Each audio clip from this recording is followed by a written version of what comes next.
کرنی پڑی۔ اس کا بالکل وہی آئیڈیا تھا جو ہمارا اس قرآن اکیڈمی کا ہے۔ آئیڈیا یہی تھا کہ گریجویٹس کو رکھا جائے وہاں۔ راولپنڈی میں ادارہ بن گیا، مولانا اصلاحی، مولانا عبدالجبار غازی، یہ دونوں حضرات، اور مولانا مسعود عالم ندوی، وہ عربی کے لیے، مولانا اصلاحی قرآن کے لیے، عبدالجبار غازی جدید فکر کے لیے، یہ وہاں پر بٹھا دیے گئے۔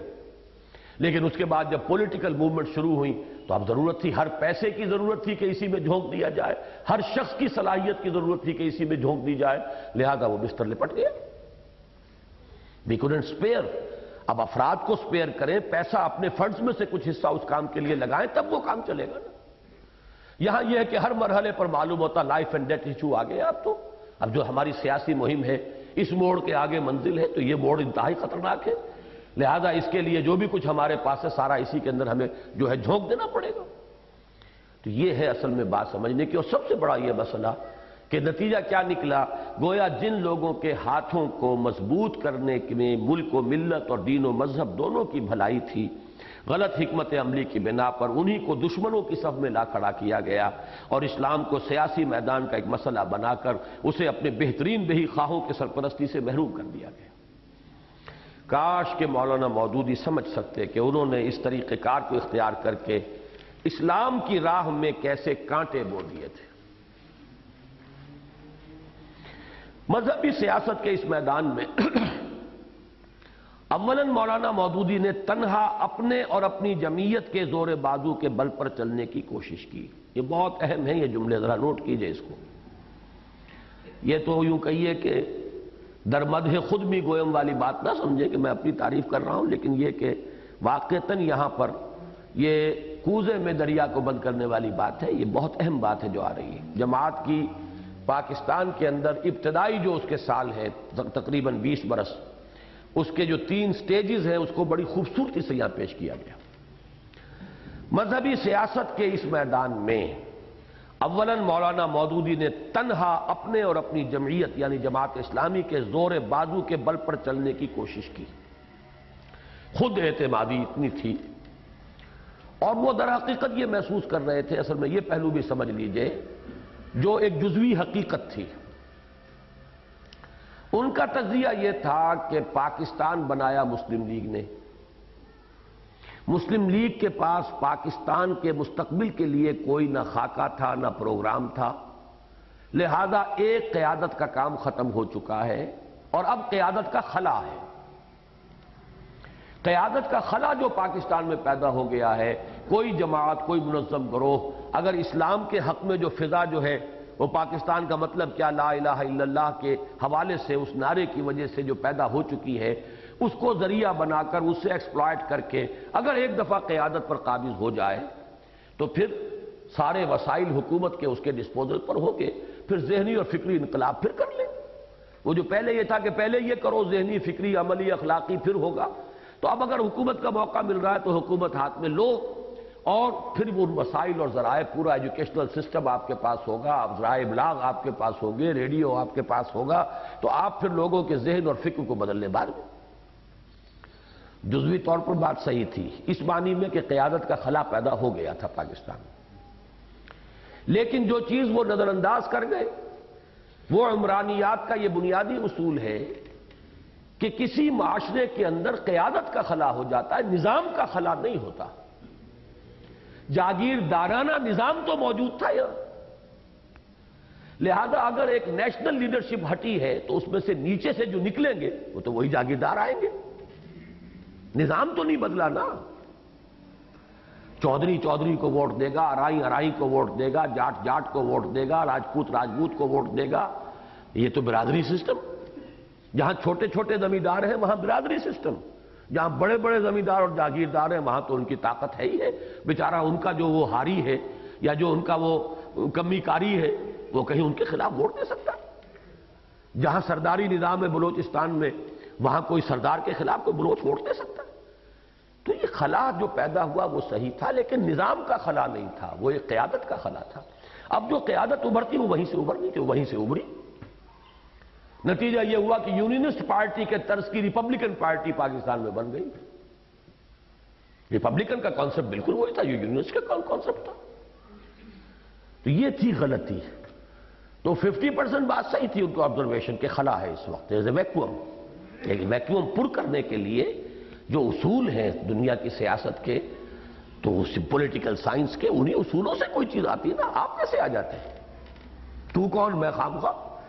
آپ کا یہاں کیا عمل دخل ہے؟ آپ اپنے ووٹ آپ نے دیکھ لیے سن 51 کے الیکشن کے اندر، نتیجہ نکل آ گیا سب. تو پہلی تو ان کی سٹیج یہ تھی کہ اپنے اوپر بہت کانفیڈنس تھا. چنانچہ اس وقت سن 51 کے الیکشن میں آپ کو بتا چکا ہوں کہ ممدوٹ صاحب اور سہروردی صاحب، ان دونوں نے مل کر ایک جماعت بنائی تھی جناح عوامی لیگ، جناح عوامی مسلم لیگ. اور انہوں نے بہت کوشش کی کہ جماعت اسلامی بھی ہمارے ساتھ ایک جوائنٹ، تاکہ ہم متفقہ امیدوار کھڑے کریں. اب وہ تو امیدواری کا کانسیپٹ تھا. مولانا مودودی نے پورے استغنا کے ساتھ ان کی ٹھکرا دی آفر کہ ہمارا آپ کا اصولوں کا فرق ہے، ہم تو امیدواری کے حرام ہے، آپ امیدوار ہمارے بنانا چاہتے ہیں. پارٹی سسٹم کو ہم لعنت سمجھتے ہیں. وہ تو جو ان کے اپنے آئیڈیلز تھے اس وقت کے، وہ میری تحریک جو کتاب ہے تحریک جماعت اسلامی، اس میں تفصیل سے پڑھ لیجیے آپ. تو اس وقت یہ گمان تھا کہ ہمارے پاس وہ طاقت ہے کہ ہم خود اپنے بل پر آگے چل لگے، آگے چلیے. لیکن جلد ہی انہوں نے یہ محسوس کر لیا کہ دوسرے دینی حلقوں کی مدد اور تعاون کے بغیر کامیابی مشکل ہے. چنانچہ انہوں نے وقتاً فوقتاً علماء دین کا اشتراک و تعاون حاصل کرنا شروع کیا، اور رفتہ رفتہ کبھی انہیں اپنے پیچھے لگا کر اور کبھی حالات کا رخ دیکھتے ہوئے ان کے پیچھے لگ کر، جیسے کہ اینٹی قادیانی تحریک کے زمانے میں ہوا، ایک دینی کیمپ کا تصور پیدا کیا. یہ دوسری اسٹریٹجی تھی. یعنی رجال قوم یا اعاظم قوم اور ادھر رجال دین، ان کے درمیان ایک رائیولری کا ایک کی نسبت جو پہلے سے موجود تھی، موت تھی، بیگانگی تھی. اب اس کو باقاعدہ ایک دینی کیمپ کا تصور دیا. اس کے دو انتہائی مضر نتائج برآمد ہوئے. ایک یہ کہ سیاست کے میدان میں جماعت اسلامی کے ساتھ علماء دین بھی قومی قیادت کے حریف بن گئے، اور رفتہ رفتہ برسر اقتدار طبقہ اور رجال دین دو مخالف و معاند گروہوں کی صورت اختیار کرتے چلے گئے. پہلے وہ صرف دور تھے، لا تعلقی تھی، بعد تھا. اب معاند اور مخالف گروہوں کی شکل بن گئی.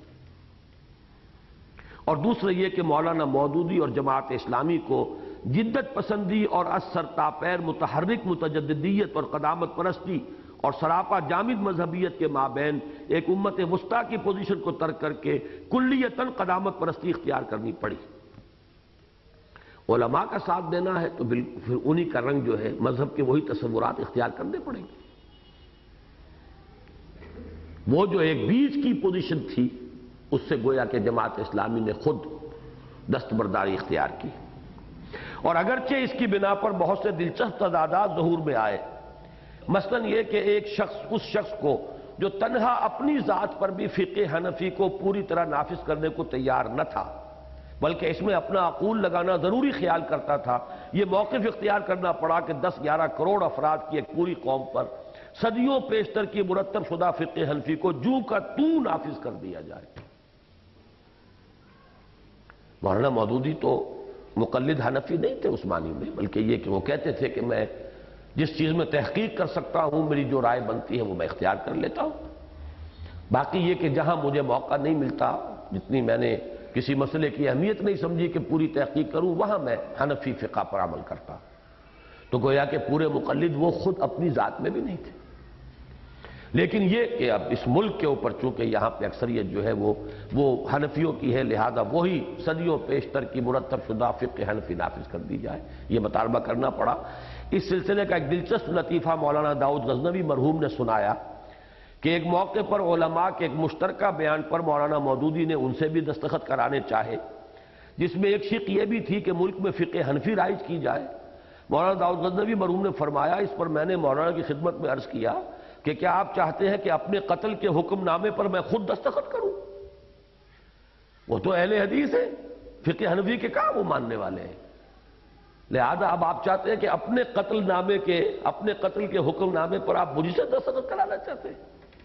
لیکن یہ ہے کہ ایک پولیٹیکل ریکوائرمنٹ تو یہ تھی، جب آپ کو ایک مذہبی کیمپ بنانا ہے تو وہ تو ظاہر بات ہے زیادہ جماعتیں تو یہاں حنفی ہیں، وہ دیوبندی ہوں، بریلوی ہوں، عظیم اکثریت جو ہے اہل سنت کی یہاں پر وہ حنفی ہے. لہذا ایک تو یہ اس کا نتیجہ نکلا. لیکن مولانا پر جلد از جلد، یہ بہت سخت الفاظ ہیں، نہ ہوتے تو اچھا تھا، لیکن مولانا پر جلد از جلد مسند حکومت پر پہنچ کر قوم اور مذہب دونوں کو سنبھالنے کا جو خط سوار ہو گیا تھا، اس کے پیش نظر یہ قربانیاں بہرحال بہت حقیر تھیں۔ ہم نے کیا کیا نہ کیا دیدہ و دل کی خاطر، پھر تو سب کچھ کرنا پڑتا ہے۔ اس میں تیسری چیز کا اضافہ کر لیجئے، تھرڈ گیئر لگا ہے جماعت اسلامی میں کب؟ جبکہ یہ محسوس ہوا یہ مذہبی کیمپ بھی کچھ کام نہیں کر سکتا، خاص طور پر جب مارشل لا آ گیا ایوب خان کا، اور سیاست کی گاڑی ویسے ہی بند نظر آئی گلی جو ہے، تو اب پھر مولانا مودودی نے تیسرا رخ اختیار کیا۔ یعنی پہلے تھا صرف اپنے بل پر آگے چلنا، اپنی اصول، اپنے طریقہ کار پر آگے بڑھنا، وہ فیل ہو گیا تو علماء کا ایک مذہبی کیمپ مختلف جماعتوں اور مختلف دینی حلقوں سے تعاون اور اشتراک کے ساتھ، جب وہ بھی معلوم ہوا گاڑی نہیں چلتی، تو پھر یہ کہ صرف جمہوریت کے نام پر دینی اور لا دینی اور لیفٹسٹ اور رائٹسٹ اور فلاں اور اباحیت پسند اور سب کے ساتھ مل کر وہ جمہوریت کی تحریک، اب اسے آپ ٹاپ گیئر کہیں یا فرسٹ گیئر کہیں، یہ تین مرحلے ہیں جماعت کے اس عوامی دور کے، جن میں سے دو کا ذکر یہاں آیا، تیسرے کا یہاں نہیں آیا ہے، لیکن تیسرا مرحلہ وہ ہے کہ پھر خالص جمہوریت کی تحریک کا حصہ بنے ہوئے، اب اس میں وہ سوشلسٹ بھی ہیں، کمیونسٹ بھی ہیں، نیب بھی ہیں، ولی خان بھی ہیں، فلاں خان بھی ہیں، وہ سب کے سب وہ بھی ہیں کہ جو یعنی باقاعدہ رقص کرتے ہوں عورتوں کے ساتھ، یہ سب جو تھے ہمارے سہروردی صاحب، ان کی تصویریں چھپتی تھیں، شرابی بھی تھے، ہر طرح کے لوگ تھے، سب سے مل کر جمہوریت کی تحریک چلا رہے ہیں۔ اس لیے کہ اب معلوم ہوا کہ یہاں تک جو ہے تنزل جو ہے اس تک آدمی کو اختیار کرنا پڑا، کیوں؟ اس لیے کہ در حقیقت غلطی ہو گئی تھی، جو اپنا موقف بدلا ہے سن 47 کے بعد۔ سبحانک اللہم و بحمدک نشہد ان لا الہ الا